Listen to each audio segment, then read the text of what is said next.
Assalamualaikum warahmatullahi wabarakatuh. Perkenalkan, nama saya Erina Lonika dari kampus Indralaya, nomor absen 44.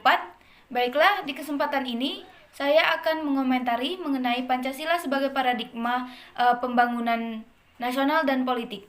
Baiklah, saya akan mengomentari apa itu pengertian paradigma. Jadi, paradigma itu seringkali diartikan sebagai suatu asumsi-asumsi dasar dan teoritis yang umum. Nah, sehingga merupakan suatu sumber hukum, metode serta penerapan ilmu pengetahuan yang sangat menentukan sifat, ciri, karakter ilmu pengetahuan itu sendiri. Lalu, apa saja unsur-unsur paradigma? Yang pertama, ada asumsi-asumsi dasar. Yang kedua, ada etos atau nilai-nilai. Yang ketiga, ada model-model. Yang keempat, ada masalah-masalah yang diteliti. Yang kelima, ada konsep-konsep pokok. Yang keenam, ada metode penelitian. Yang ketujuh, ada metode-metode analisis. Yang kedelapan, ada hasil analisis. Dan terakhir itu ada representasi.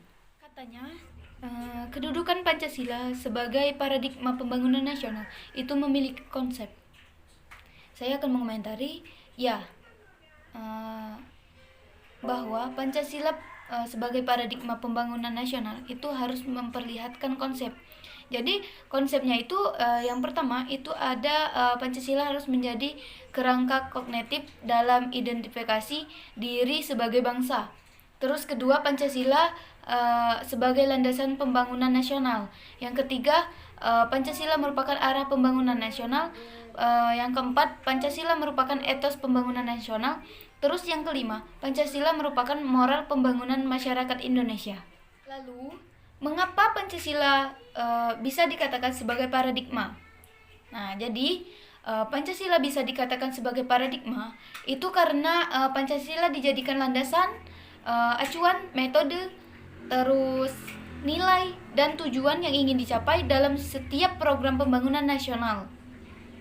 Itulah mengapa Pancasila bisa dikatakan sebagai paradigma.